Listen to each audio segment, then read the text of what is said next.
to achieve this look, Oh, in for real, just Wow. geek out, how would you like this? Oi, oi, oi. My name is Andrés Rignell. I work as a cinematographer here in Sweden. I mainly work with features and TV drama, and I also play video games. Today we're playing Resident Evil 2 Remake. It's a remake of an old game that came out in 98, I think, 98 or 99. So full disclosure, Yes, you have played the original and you have played this remake before. yes, I have. I played through it 2 times with both characters. This one. Yes. Oh, so this might be a speed run. I don't think so, because it was a while ago, so I don't remember everything. I believe you. Just tell us a story. Tell us a story. Okay. So it'll be fun. What do you think of these cinematics though? Like, I think these cinematics are really good. I think they look very nice. I mean, I think cinematics in games is getting better and better. What I do miss, but it's getting better, like I said, is cinematography isn't really their thing, and lighting isn't always their thing.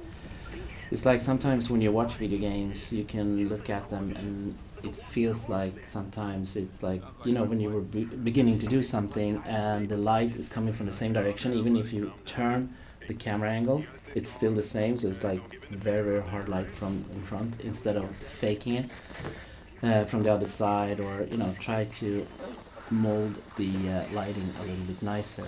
But I mean, it's a progression all the time. I think it looks better and better. what do you think about this cinematic you're watching now? I think this one is really good. It's really nice. It's a very good, like, enhanced from the original game. They kept it like the same feeling to it, but they also enhanced it a lot, of course, because it's, what is it, 20 years since the, even more than 20 years since the first game came out. I think 25 Yeah. for the first. Yeah, exactly. So it's a lot of changes in the video game industry since I started playing video games. And you have been involved in some cinematics, right? Can you tell us about it? Yes, I was called up by an old friend and colleague, Fredrik Löfberg, who works at Goodbye Kansas. And he asked me if I was interested in come and do some motion capture for a trailer, a launch trailer for a video game called Conan Exile. So I said, yeah, that sounds interesting. Let's do that. So I went to Uppsala, because that's where the motion capture studio was at that time, located at that time. And yeah, it was a new experience for me, but I was also, like I said, I love video games, so I'm always keen and interested in that industry also, because as it more and more through the years now, it's evolving, and I think that the industry needs cinematographers, because I think that will enhance their both the, of course, the cinematic sequences, but also I think in the game, lighting wise, I think you will have a very good. I think it's very good if you would bring in a cinematographer to come with their experience and, you know, add something to it. Resident Evil 2. Yeah. It was like the freeze camera angles, right? Yeah, exactly. They were fixed cameras, and here we have like the camera is always coming, you know, follow you from the back, and. But as a cinematographer and genre fan, is it sometimes good with fixed camera in certain? I mean, I think sometimes it can be, because it could be a little bit scary because you don't know what's coming around the corner. Well, it's kind of the same here too, of course, because you're with the character. So, in one sense, it's nice here. You're more of an observer if you already. So, in the old games, it's more like you are an observer of what's happening, but in here, you are more with the character. You're one with the character. So I think that could be.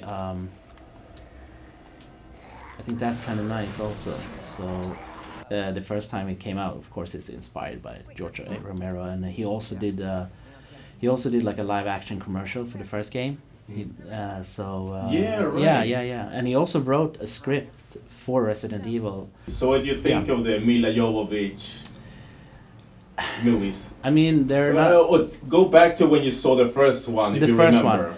I mean, I think I was a little bit disappointed because as a game fan as a fan of the game, I was hoping, of course, getting more of the game. It doesn't necessarily need to be exactly as the game, but it needs to be very close. I think doesn't need to be, but it's nice if it is. So I think everybody was waiting for that, and then that came out with a total different take. And I mean, it's entertainment, and for me, when I'm watching movies, they necessarily don't need to be always like super nice script and super great acting. Sometimes I can enjoy watching Transformers just because it's fun.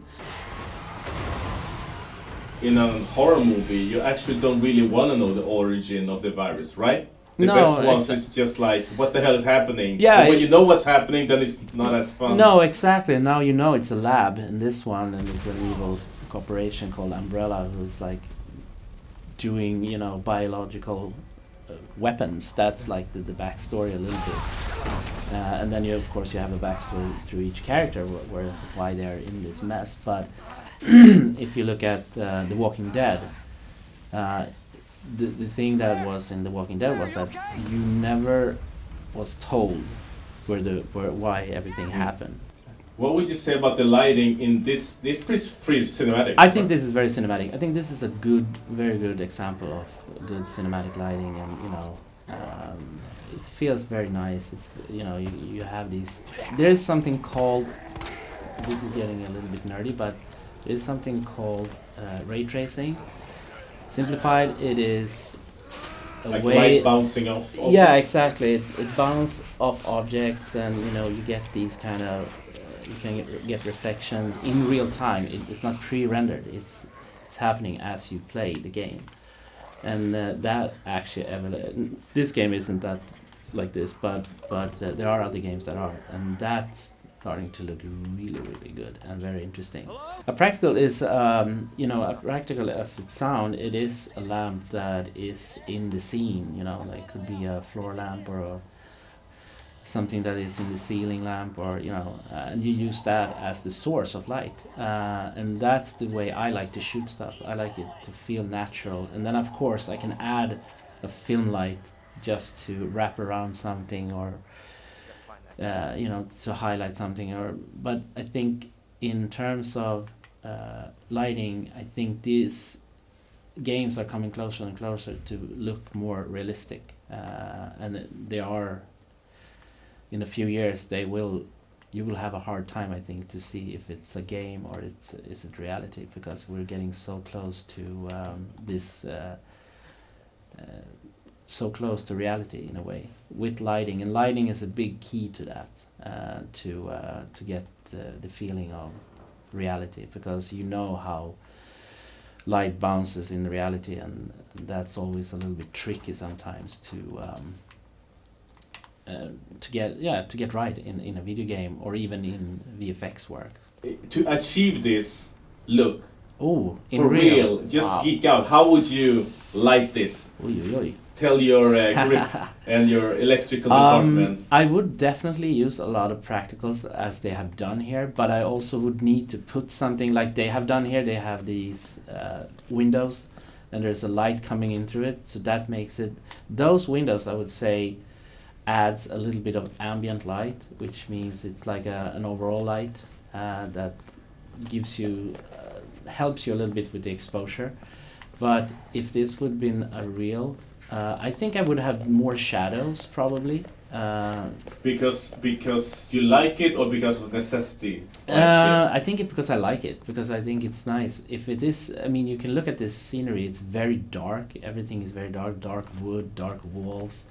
So it wouldn't bounce that much light. If you look at the character, he's very lit. It's he's almost like he is in the same lighting all the time. But I think they're using the old rice lamp trick on him. Yeah, something like that. Yeah, something like somebody. What's this rice lamp? Rice lamp. Well, China ball, as they call it, is it's a way of doing something. Let's say you need some exposure in the face or on the character or something, but this person is walking all the time, but you need still something, even though it maybe isn't anything there, you still need something so you can see the character, and then you can do this. It's kind of a, like I said, it's like you can buy it on IKEA. Like they call it like I don't think they call it China Ball, but they call it rice lamp or something like that, IKEA, and then you put in a bulb. Today you can use bulbs that are what do you call it? That you can change the temperature or color on it, which means that you can always follow the character and always have them lit in some way. So it's not totally, even if they go into darkness, you can have some exposure. So you can. Because without that lamp, right now, like he would be dark until he's by any Yeah, of the exactly. lamps, Yeah, right? let's say if you would come in here, you would get light on him, but you wouldn't get light on the back probably because maybe because there's a I lamp think he there. has But a yeah, lamp. but he has But Some digital guy running yeah, after him exactly. with a But you rice could, lamp. but like here, when you walk up some stairs, it gets sometimes it gets a little bit darker, like here, and here you get a little bit darker. But it still feels like they have a lot of digital lamps. Everything evolves, like we talked about before we started this, Father, that everything evolves, and what I think happening with movies, TV shows, and games, they are merging together more and more.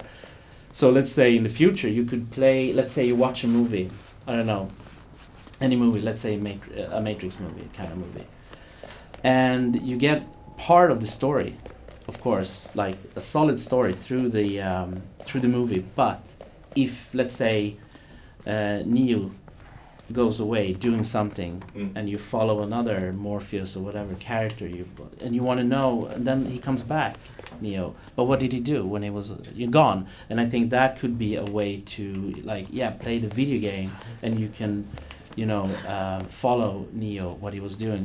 You know what we have to play? No. They did yeah, you mean Matrix. yeah, exactly. They kind of did that already. Then let's play that. So here you can see, here is more like, I would say, lighting as it could look in a movie also. Like you have a little bit of ambient light on him, a little bit blue, cold kind of light, but mainly it's the flashlight that, and that makes it suspenseful, of course, because you don't know what you're going to see as soon as you turn your flashlight around, and you could stumble into a zombie or a monster or anything else. But this is more something I kind of like, and I would like, more games to be like this. Like, you see here, you go out and in the shadows and light. It's very nice. Do you remember being scared with the old Resident Evil games? Oh yeah, definitely. That was really scary. When you watch it today, it's like a cartoon, but back then, because you didn't know anything better, that was what they had back then. I mean, I love horror, I like science fiction, and I like them also in different ways. In the beginning, of course, when I was a kid, you kind of like the action and the scare jumps and stuff Sometimes like that. some boobies. Sometimes some movies, yeah. But the thing is that when the more and more you get older and the more you grow up and you understand storytelling and stuff like that, then you understand that sci-fi is more than just Star Wars and Star Trek and all these kind of space opera and sci-fi shows. There's so much more to it that's why I like Alex Garland. He's a good writer and also a director now. No, but I think you can. Oh, there we go. I think you can tell. No, I don't think. I know that you can tell an interesting story sci-fi wise, but you need the reality in it. Like it could happen in reality, but you add it to a sci-fi world. That's why I think sci-fi can be very, very interesting. And that's sometimes. why Alex Garland's good. It's. It doesn't have to be like hard sci-fi, but it's more like realistic. Yeah, it's realistic, but it is sci-fi implemented in the story. And that's also kind of nice. But also it's nice to watch Star Wars, of course.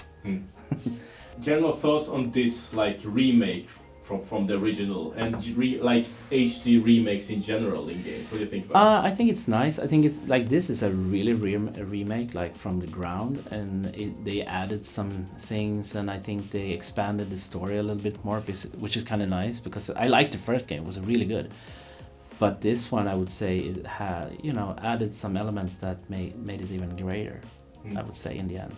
But you talked about but now like the jump from PlayStation 1 to this remake. Yeah, that's a big one. I mean, that's a big leap, of course. It's because like what did we say, like 25 years old, the first game.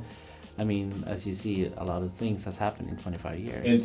And but it's tricky though. Like some people want the exact same game with HD graphics, and what did they enhance? Do you think in this jump?